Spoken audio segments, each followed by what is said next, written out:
నాకేమో మంచి చేతిరాత ఉండేది. నాతో పాటు దాదాపుగా అందరూ బాగానే రాస్తుండేవాళ్ళు. మరి ఇప్పటి కాలం పిల్లలంత దారుణంగా రాసేవాళ్ళు కాదు. నాలెడ్జ్ ఏమో ఎక్కువుంది. రైటింగ్ స్కిల్స్ ఏమో చాలా తక్కువున్నాయి.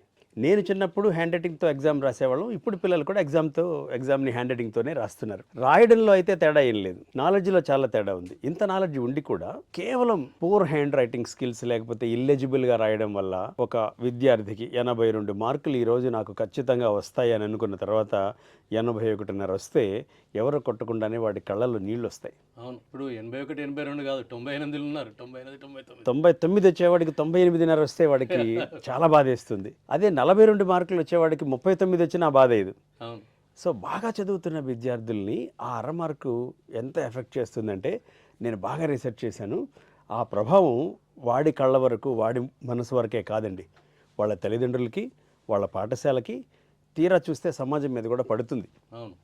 అర మార్కుతో, పావు మార్కుతో పెద్ద పెద్ద కళాశాలల్లో, పెద్ద పెద్ద యూనివర్సిటీస్‌లో ఆ చిన్న మార్కు తేడా వల్ల ర్యాంకులు కోల్పోయి 4వ ర్యాంక్ రావాల్సిన వాడికి 40వ ర్యాంకు వచ్చిన సందర్భాలు కూడా ఉన్నాయి. అంత ఇంపార్టెంట్ హ్యాండ్ రైటింగ్.